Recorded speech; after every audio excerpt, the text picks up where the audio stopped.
Hello, friends. Thank you so much for joining us. Thank you for being here. How's it going? What's new? What's up?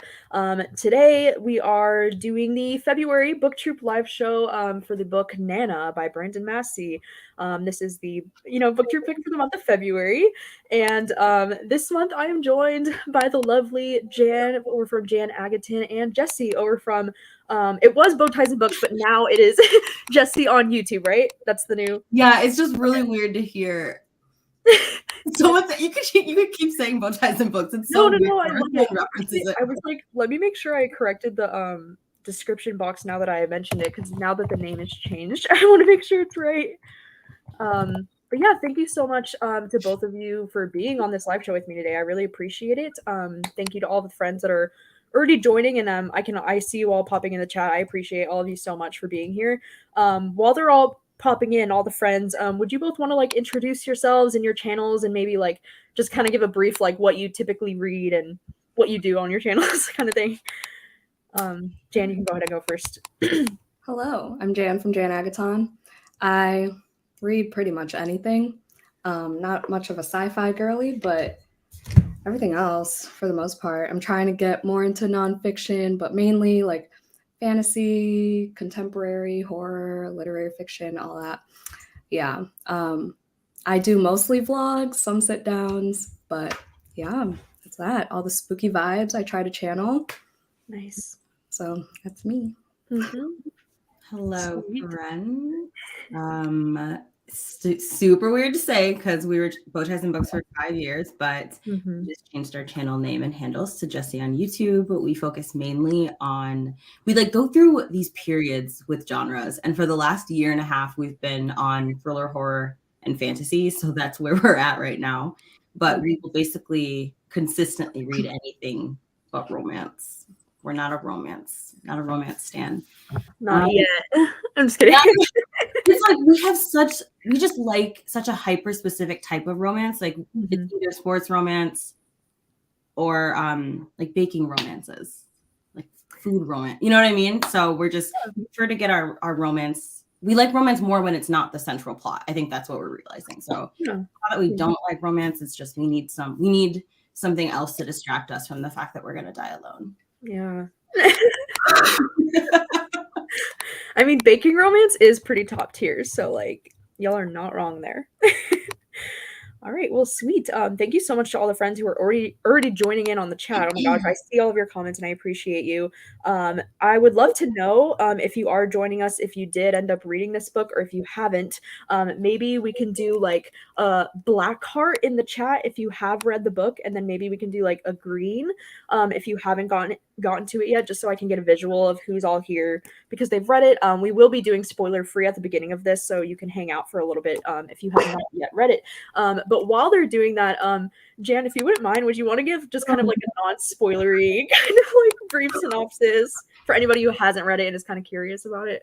I was really hoping you would pick Jesse for this. But so basically, the book starts off with this creepy prologue, and this woman dies, and then we jump to her funeral, and then she took care of this girl named Monica for the longest time when her mom abandoned her.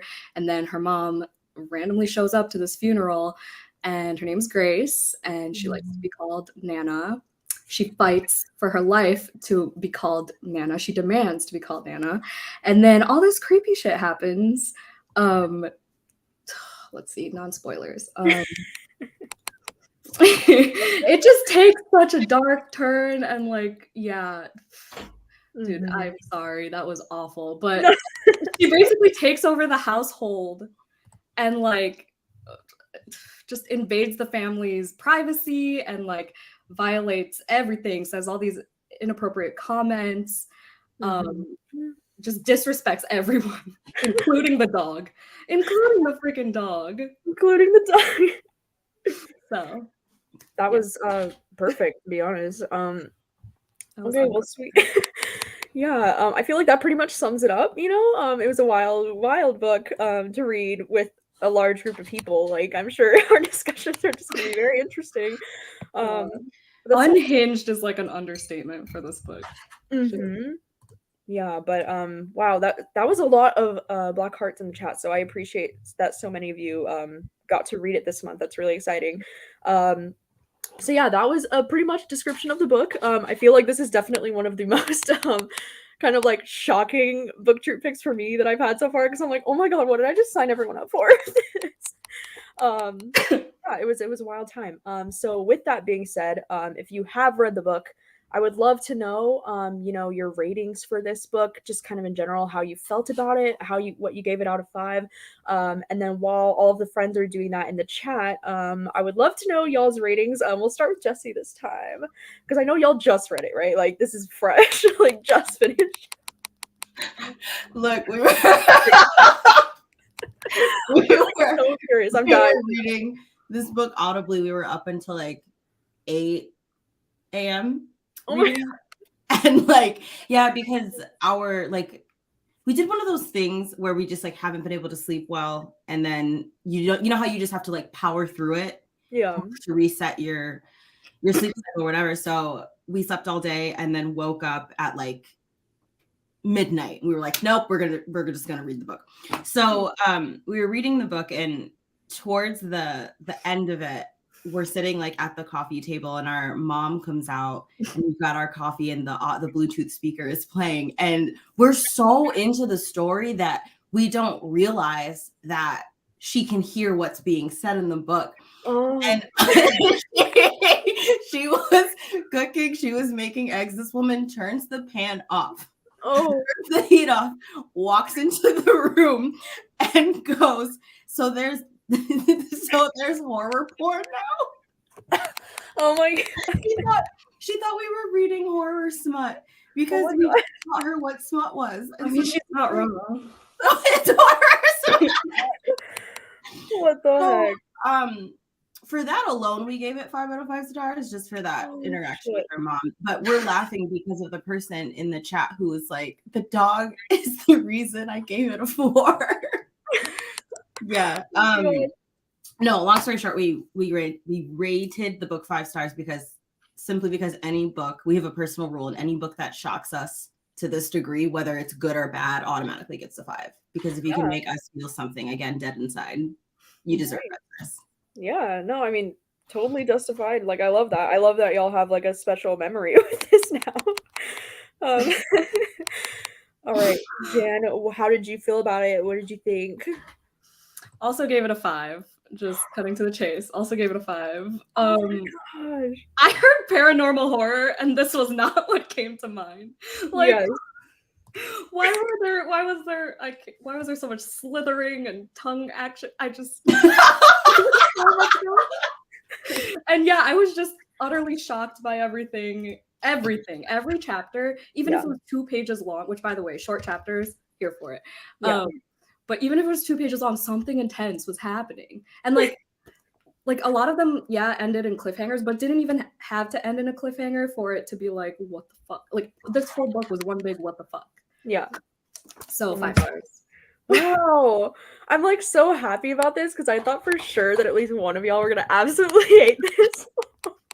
That was awesome. We were actually, foolish me. We were actually concerned that the book would be a bit cookie cutter because we hadn't read like any kind of horror author that has commercial success. We just go into their books a little skeptical because those are not usually the people writing like super disturbing shit. So we were like, oh, I wonder if this is even going to be exciting. Yeah, definitely gonna read more from Brandon Massey. Yes, absolutely. Yeah. Definitely. 5 stars for the time. Oh my god. It almost made me heterosexual.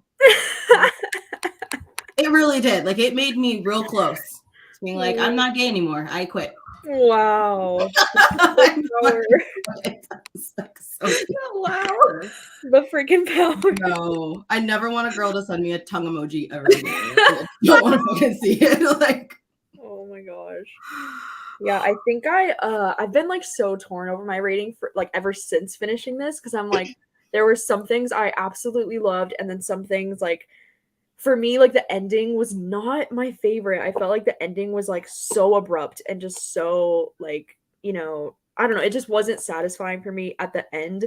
But I still think, I don't know, I've been debating between 3.5 and 4 stars. Like that's where I'm landing here because even though I feel like parts of this book did feel very like almost like cheesy Lifetime movie. You know, like I saw a lot of people saying while they were reading this that this was like really like Lifetime movie ridiculous kind of over the top for sure. But I feel like at the time that I read this, it was exactly what I was looking for. Like it was exactly what I needed. It was just so entertaining, so unserious, kind of, and just like fun. I don't know. Like I just didn't really take it seriously because I know a lot of people that are not really liking this book. They're kind of like, you know, just saying it's ridiculous and over the top. And I'm like, that's kind of what I was hoping it would be a little bit, you know, or at least kind of what I was expecting, I guess. So yeah.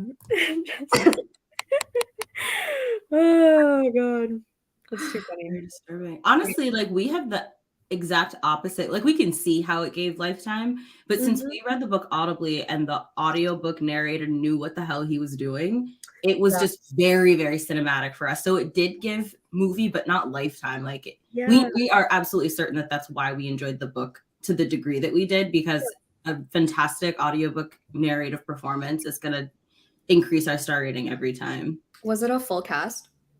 No. No, it's just No, it wasn't. But we're one of those people that doesn't like full casts. Oh, hot take. No, everybody else does, but for us, we find it very distracting. I mean, fair. Yeah. You know? I just hate when one narrator tries to do all the different voices. Like, why are you being all high pitched? And then especially with kids' voices, like that's just creepy to me. I don't know. So.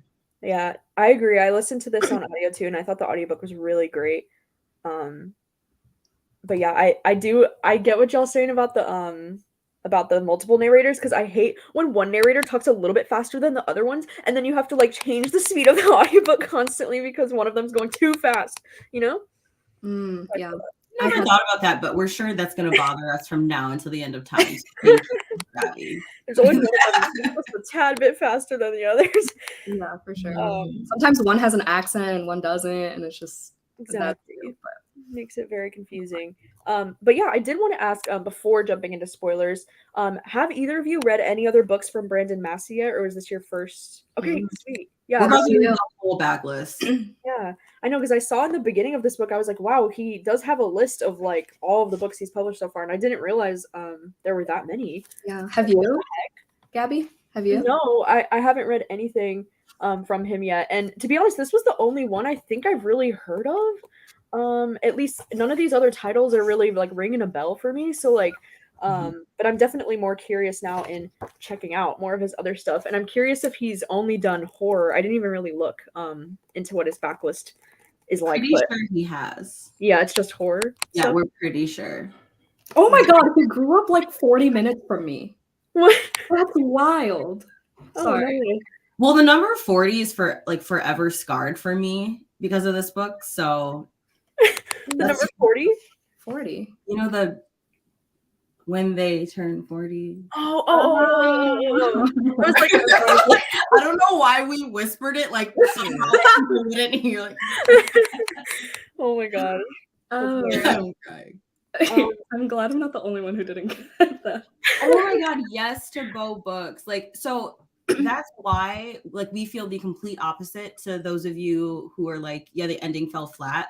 Because for us, like, we think that the book would have been undercut by giving us explanations on what the hell we just experienced. Like the not knowing made it really, really creepy. And like that unsatisfying feeling at the end was like part of the horror for us personally. Yeah. Yeah, I was half and half with that. Like I kind of, part of me wanted a little epilogue explanation, but it's also like the scene too was a little abrupt. Like they just definitely agree with that. Why were they like in the car or something? And then she just got like pushed off, shot, and then they were. Oh, sorry. Are we? I was gonna say, I'm gonna jump into spoilers then. Yeah. Yes. I'm so sorry. That's what it's gonna be for this book, especially is in spoilers, you know. So. I know. I was gonna say it's hard to talk about this book without spoilers, so we can go ahead and jump into spoilers now.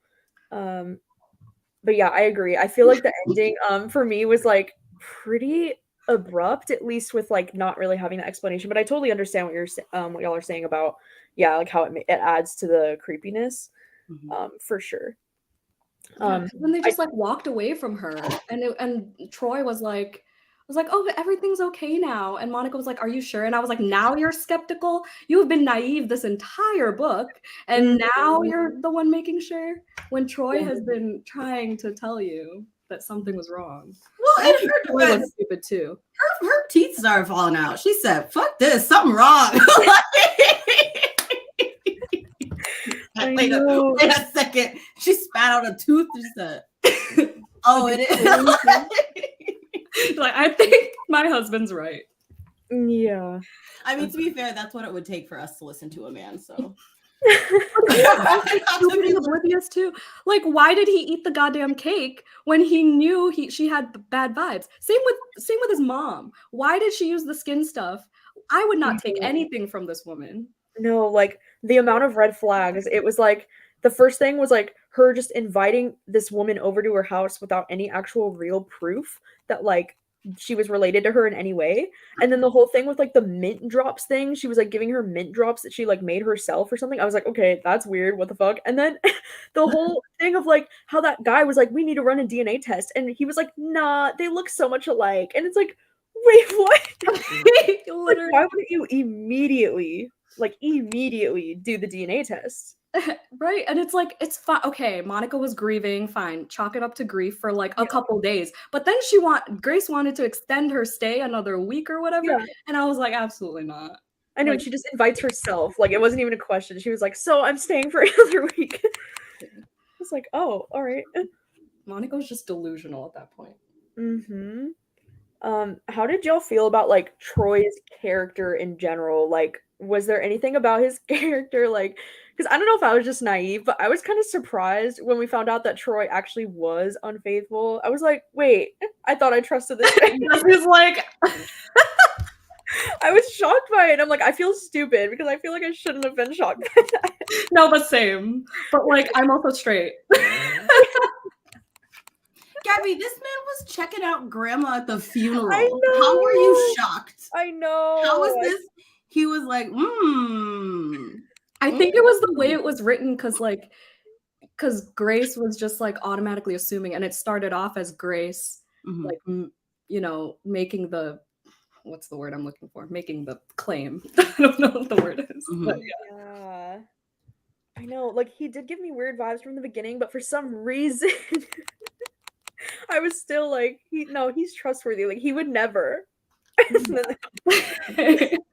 Like why? No, his wife is like literally crying in the next room, and he's like, "Damn, this woman fine as hell." You know? And so that's when we were like, "Wait a second!" And then, without him even reeling his own self back in, he sees this other woman, a whole woman that was not his whole wife, come bursting into the room with her whole man behind her, comforting her, and then he's like, "Oh yeah, like my wife's out there grieving. I should probably stop checking out grandma."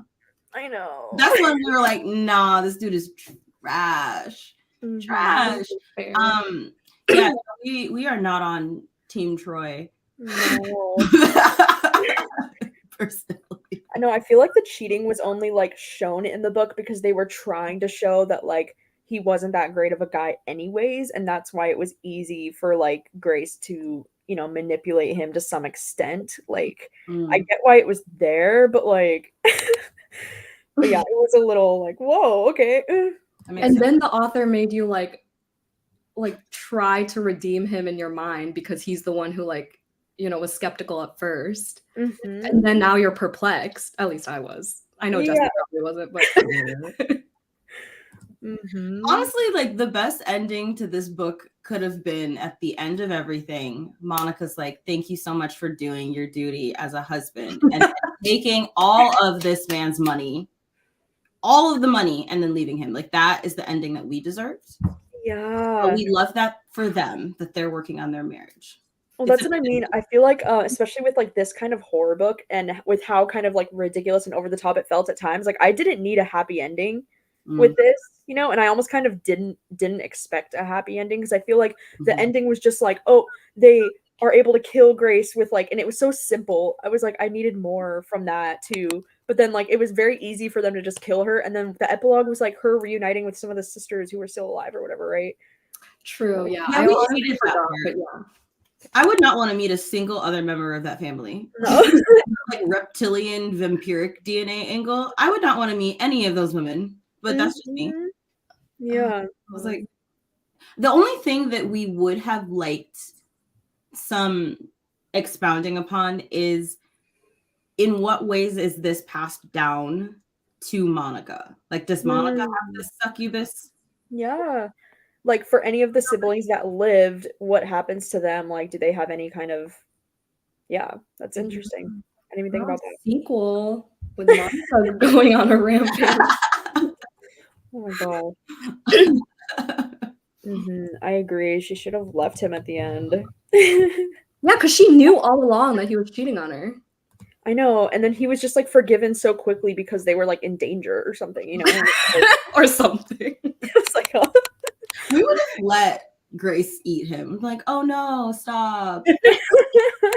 He literally did not even like Poor man. blink and like question. Maybe once he questioned her like aging fast. I feel like Troy was Oh my gosh, facts. Like literally, he'd be like, "You look like my wife. Let's go." Well, there was that part in the book that said that if you gathered all of Troy's sexual exploits in one room, it would look like a family reunion. Yeah, foreshadowing. And he's out here patting himself on the back for using a burner phone. he's like, I never bring that shit home to my wife and kids. And then he like threw it at the concrete or whatever, and it was supposed to be like a monumental, redeeming moment for him. The next scene is him driving back and scooping it off the road. Oh my god. Using tweezers and shit, putting it in life. Fucking surgery. Absolutely not. Oh my gosh. How did y'all feel about that? Like when it was revealed after they did the DNA test, they said that the DNA revealed that they were like twins. Yeah. Or something. And then they said they found something that was like non-human or like something that couldn't be possible, like in Grace's DNA. And from that point on, I was like so intrigued by like, what the heck does that even like what? Yeah, I had no idea what to think. I truly didn't. Didn't catch the twin part, but it like the non-human part makes sense because if this is supposed to be somewhat of a contribution to vampiric lore, vampires would all begin as humans. Yeah. And then I'm sure that like becoming a vampire would change your DNA in some way. So that's how we took it. Not to say that it is like vampire fiction, but it's so adjacent. It's so interesting. Yeah, I didn't really connect it that it could be like vampire-ish because like just to talk about like Grace's character in general, like what do you think she is, you know, like, or do you think it is hinted like maybe vampire is like the closest thing you could connect, or like, you know, because it's never really like said what she is. Like, is she some kind of alien, like a robot? I thought succubus at first. I know Jesse, y'all said that earlier, but yeah, succubus, like some sort of demon. I didn't really get vampire. I don't know, but maybe if I thought about it harder. But yeah, succubus. We thought vampire, but not in the like, because she feeds off of people in order to survive, and like uses a person's essence in order to draw life into herself. And there is some vampiric fiction, I can't remember who it is, but like feeding on, is it Dracula, where when the vampire feeds they get younger? Like in a period, like with really I can't remember what it is. It's one of the more famous vampires who like they show up as really old, and then once he starts feeding I'm done. Nosferatu. I'm thinking of Nosferatu. So yeah, that was kind of like our logic. But now that people are saying demon, that also makes a lot of sense. Yeah. Did y'all, like either of you, did y'all think hold on, the question was in my phone. That she was like, did y'all know that she was the cause of Lily's death? Yes. Just from the prologue. Yes.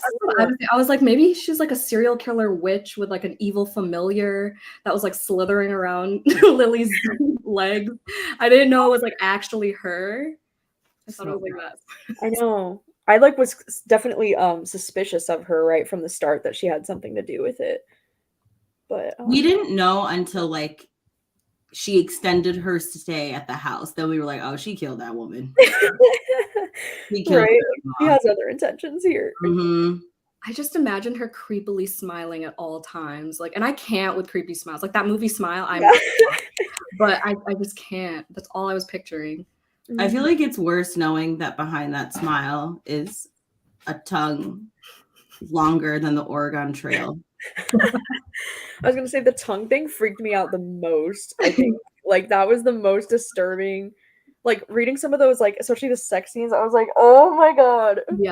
Yeah, that one night scene where she like slithers out and like under the covers, and then his body responded anyway, like regardless of what he thought it was. Like, ew. I know. Like if you saw a freaking demon, like why are you still hard? It just was the part of the scene for us that said she slithered without arms or legs, wriggling across the floor. And I was like, thanks, I'm throwing myself out the window. Like, yeah, I dog you with that page. That was I just want to know, like, perhaps we're overthinking this, but if her tongue is that long, look, we're gonna sound really gay, but just stick with us. Her tongue is that long. Does it like curl up in her mouth? Like, is it like a fruit roll up? Is it like oh my just god, back down her throat? Like, where's it come from? Yeah, I don't know how it hides during the day. Like drops down into a secret compartment. You can't tell us we're the only ones who asked this question. That's what I mean. I need further explanations. I mean, I have many questions. I will say that wasn't one of them.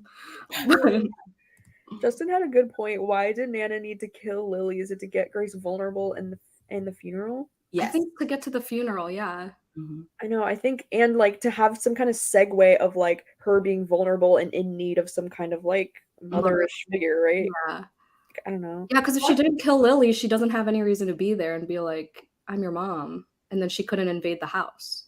Right? Mm-hmm. Yeah. That's true. Then why would she be there? Lily did not trust Grace, and so Grace, like, she would have been you know what I mean? Like, Monica wouldn't have believed Grace, anything that Grace said, because her actual mom, who had been there for her whole life, was, you know. Yeah, and they met, right? They like actually met. Like, Grace didn't just drop Monica off. Yes. Like, they actually met. Yeah. Yeah. Mm-hmm. Oh yeah, okay, the breastfeeding might have been the top grossest thing, actually.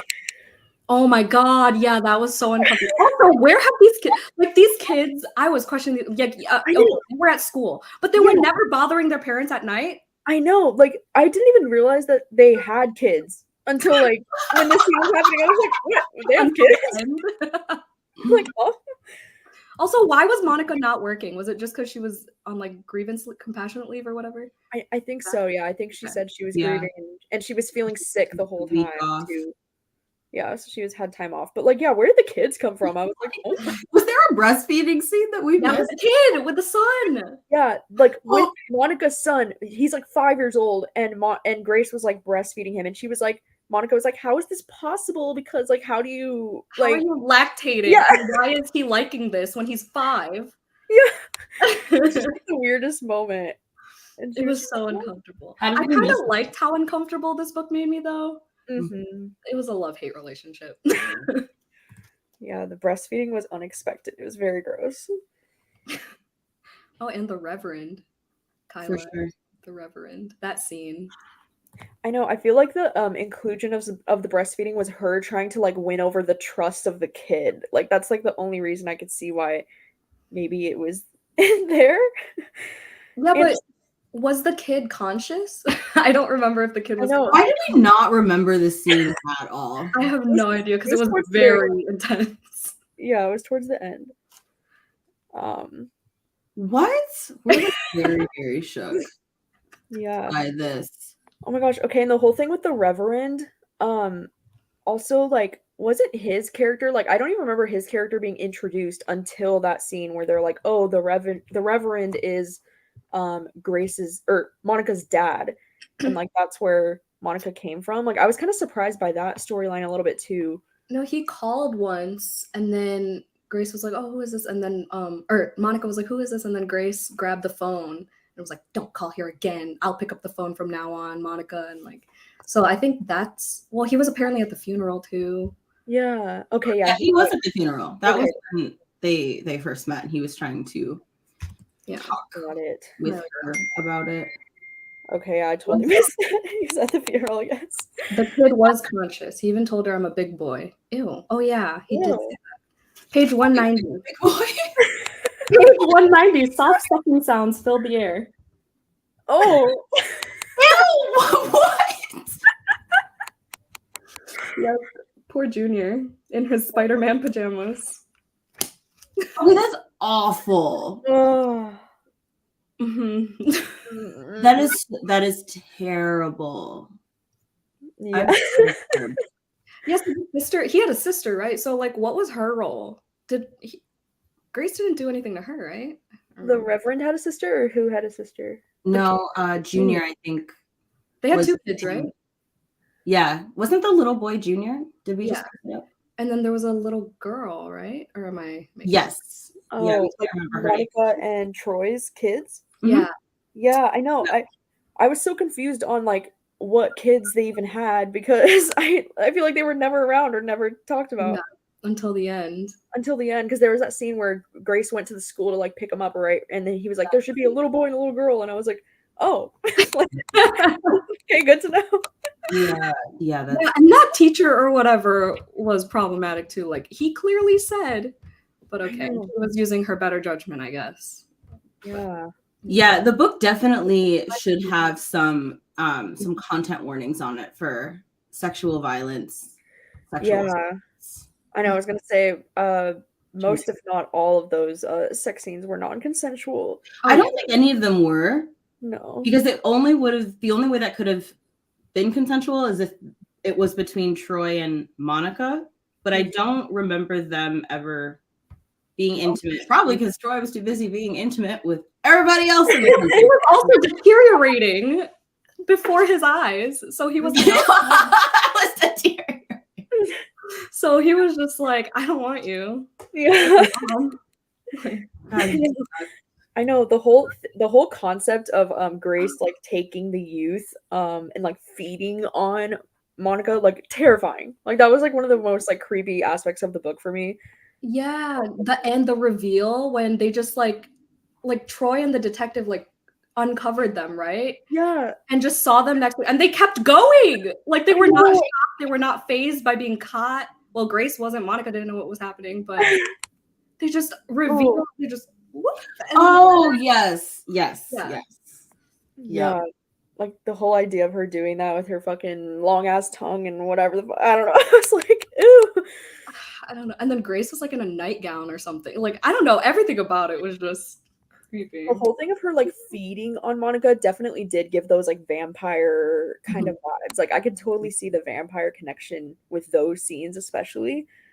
Yeah. Can we talk about the dog now?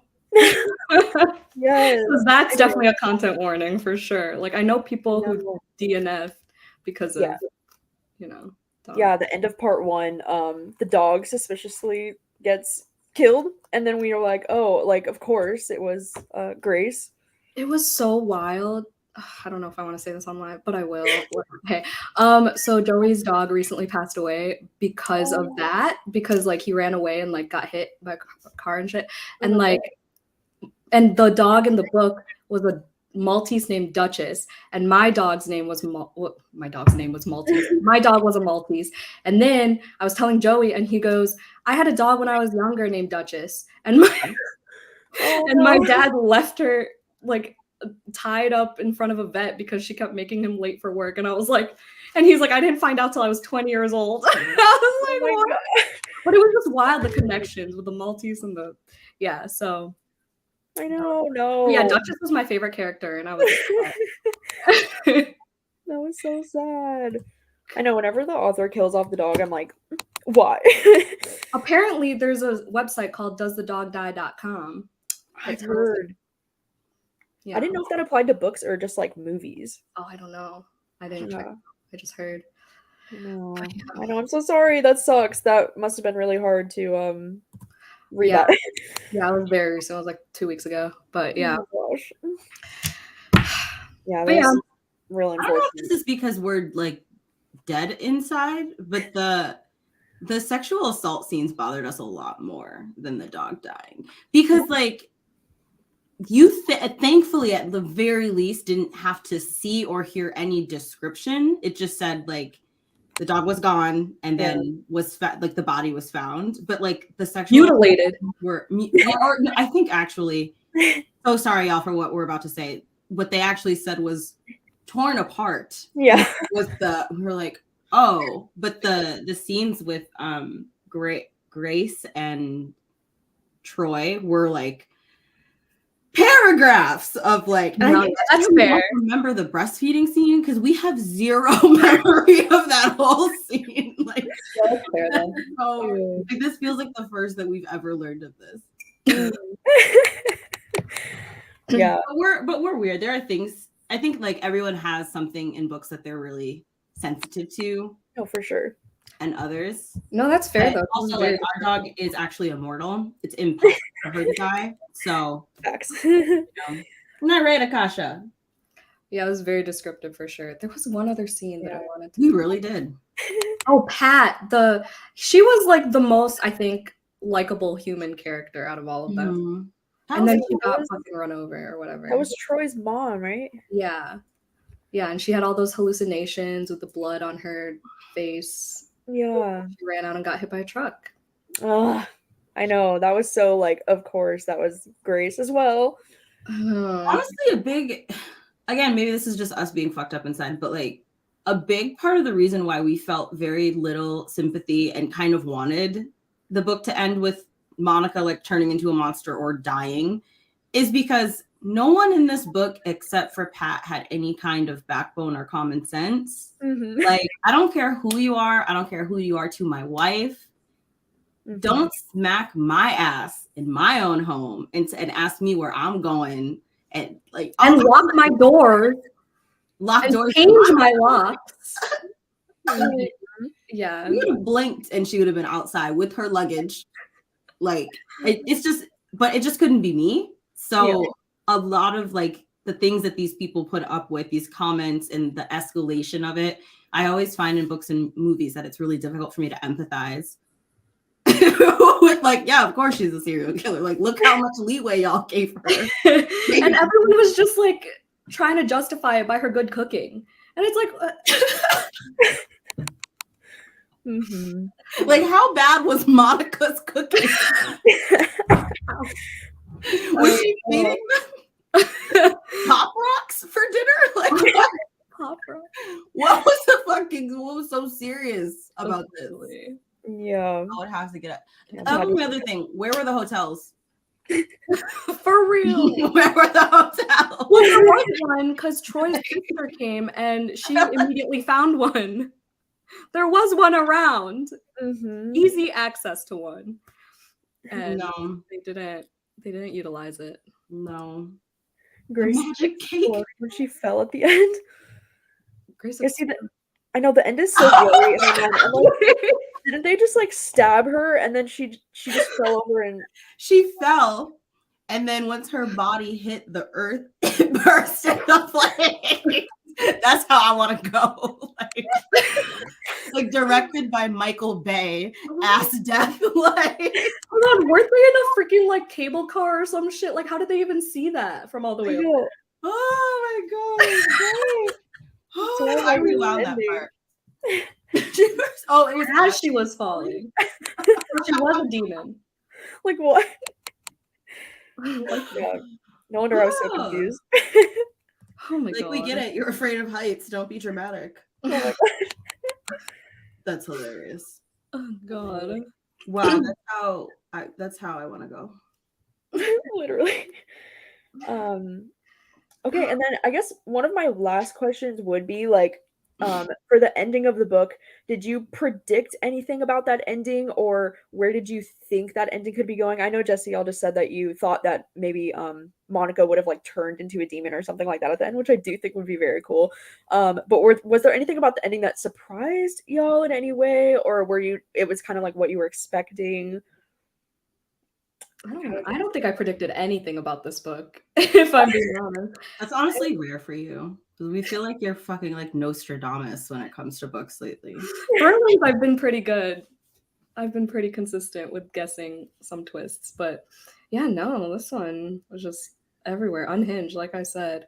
I'm trying to see if I wrote notes. No, I just put changes made, colon. I couldn't think. I was racking my brain for something like how to change the ending, but I kind of thought for a while that Grace was going to like somehow kill Monica and then make people believe that she was like Monica and just take over her life or something. That's what we were thinking. I was like that. That is what we were thinking. That would have been interesting. It would have been interesting. she could have got. I mean, she got away with picking up her kids. I know, that's what I mean. I'm like, if they looked so alike and their DNA is like twins or whatever, she could literally pass for like being Monica. Yeah. Mhm. And I thought that would have been cool. Mhm. Wow. And then she could have just lived off of Troy's family for a little bit instead of doing this whole endeavor of her 40-year-old. Like she had the notebook. We didn't talk about the notebook that Troy found. Yeah, I know the notebook with the names. It was the names of her daughters in it, right? So that reminded me of Get Out with the pictures scene. I'm not going to say any more than that, but oh, sure. Mm-hmm. Yeah, the thing about the notebook that we were confused about was why was she just sitting and reading it like it was story time? I know. It wasn't like she was writing in it. She just would be flipping through the pages like, oh, I remember what my force tasted like. And like, this one was a little bitter. And then like, I was like, but honestly, one of the things that we really loved about it was the recipe book because it definitely gave Hannibal the cannibal. Because like, for those of you who don't know, Hannibal actually has like a book of recipes. And when he's about to eat someone, he'll have their contact information on it, and he'll go through his Rolodex and pick out the card and the recipe, and then go cook the person. So we really like a certain hunger. Yeah. But yeah, I think that would have been a interesting ending. I don't know. I kind of was surprised that Grace just got killed off in that simplistic way or whatever at the end. I kind of wanted her character to like live on and do something else. Like I kind of wanted it to end in a way that was kind of like ambiguous but creepy, like she's still out there kind of vibes. Yeah. Why don't I remember her bursting into flames? Genuinely don't. That was the most vivid part of the reading experience because we were like, we feel like what Brandon Massey did for that part of the story was like reached into a random pile of possible deaths and just pulled out a slip and it said burst into flames because it made no sense. Like nothing happened except for her hitting open air to cause her to burst into fucking flames. She didn't burst into flames when she got shot. Like the high altitude got her. Yeah. Great. So maybe she was a demon because she burst into flames. I know. That would make sense, right? Yeah. Yeah, okay. And then the final question that I had before we wrap things up is like, do you have any, books, movies, or TV shows that you would compare this to? Like if somebody enjoyed this book, maybe they can find enjoyment in this other thing. Well, I watched your vlog about like the themes of We Spread with the aging and about it, and Death in Her Hands had similar themes. The most recent paranormal horror I read was A House with Good Bones, which is really good. But that comes out in March. Nice. 9 Perfect Strangers had similar things, but that's like spoilery. But if you know, you know. Okay. I already talked about Get Out. I know someone in the comments said Orphan. Oh, yeah. Orphan would be interesting. Ready or Not is actually interesting too. We thought about putting Orphan down, but it is such like a low-key ableist film that we wouldn't. But yeah, in terms of like plot, yes, but like we just could never recommend that film. Our recommendation, it's not a film. We don't have a good film one, but is Nosferatu by Joe Hill. But actually the adaptation is a 10-episode series on AMC. Oh, right. That. And it's Zachary Quinto plays Nosferatu, and he's basically like this vampire who lives by sucking the life force out of children, and it's amazing. And he's like a vampire demon, so oh my gosh, nice. Highly recommend. There you go. And then Megan too. I don't remember if Megan too. Yeah, the protective killing. Yeah. We still hoping to think of something by a Black author or a Black director, but we don't have anything. Besides Get Out, I couldn't think of anything. I would agree, mother thing. At least with like a mother-in-law kind of creepy thing happening, I would agree. And then Barbarian too, I could see the connection. Oh God, I could see it. What about Mom? Oh, I see it. Yes. Yeah.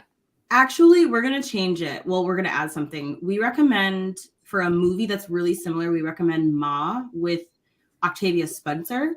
Oh, It's a horror movie that came out 2 years ago, and Octavia Spencer plays this like unhinged older black woman who is like suffering from illness as a result of really severe racialized bullying.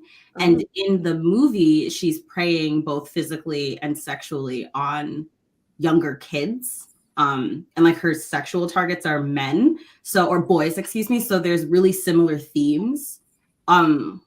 Actually, like both ways, if that makes sense. But content warnings on the same content warnings in Ma as we would put on what is this book, Nana. And also like the names are similar, like I know, true. And another one is Old, but I haven't seen that, but I just know that from the trailer, you know, they rapidly age. Is that a oh my movie? God, Tangled in the freaking chat. I'm dying. I was literally gonna say the only one I could think of is Tangled because of the whole like mother knows best. The Disney movie? Yeah. That is so good. Because Tangled is like she's stealing Rapunzel's hair to stay young. Oh my God, that's so true. Oh, wow. it's M. Night Shyamalan. Yeah, Old. I actually really liked Old. I know a lot of people hated it, but I thought it was so fun. I'm so terrified to watch that. It's good. Why have we never heard of this? Is there hair in it? No. Is there hair in it? It's like people are on a beach on a vacation, but What? they're aging rapidly on the beach. It's so interesting. But is there hair? What? No, Tangled is the one with the hair. Is that the story? I think we were thinking hair horror because that's one of our like weird, oddly specific horror tropes, and then we ran away. So just motion to strike the last 30 seconds from the record. So yeah, no, Tangled is it is interesting because it's like Rapunzel's hair is magical, right? And then the mother sings to her, but it's not her real mother, it's somebody who kidnapped her, you know, because she wants to stay young forever. And so she sings the magical song and Rapunzel's hair glows and then she like sucks the life out of her basically. I mean, it doesn't affect her, but that's such a genius comparison. Wow. That was like the only one I could think of. I was like, Tangled. Mother knows best. Oh my God. Now I want to watch Old. A lot of people love it. Yeah, I was gonna say you should. It's Old is fun. It's really good. All right. Well, that pretty much wraps up what I had for the live show. I wanted to know if if either of you had any recent videos you'd want to promote or anything you're currently working on that you're excited about, just to get a chance to talk about it before we wrap up. I have merch coming soon, and I have an interview with an author that I really love coming out on March 1st. Oh, nice. I don't think I can say it yet, but yeah. And then, I don't know, I have vlogs probably. I'm promoting myself live. Like, oh my gosh. We really want to make sure that that's on your tombstone. I have merch coming on merch soon. Oh I have vlogs probably. Very exciting. No, the other thing, I guess there's two things that we can plug. The first is that, was it yesterday? We dropped a video where we provided alternative recommendations to super popular, problematic, racist books. Oh, nice. It was just suggestions on what to read instead of supporting X authors. Mhm. And then the second is, I think it's on March 2nd, is the NB Book Club live show for Heartbreak Bakery with Kimmy Books. Nice. And it's a book about a teen who accidentally bakes a plate of brownies that makes everyone who eats them break up. Oh. Yeah, it's a super cute premise. It's really, it's adorable. Yeah. So if you want, come hang. Yeah. Awesome. Sweet. Well, All right. I do have both Jesse and Jan's channels linked down below. So if you're not familiar or you're not subscribed to either of them, then definitely make sure you go and do that and check out their channels. And thank you so much to both of y'all for joining me today. I really do appreciate you taking the time to not only read the book with me, but being here on the live show. I do appreciate you both. And thank you so much to everybody who read along with us this month. I think, this book definitely made for an interesting discussion. So that's great. But thank you all so much for being here. We're going to wrap things up, and I will see you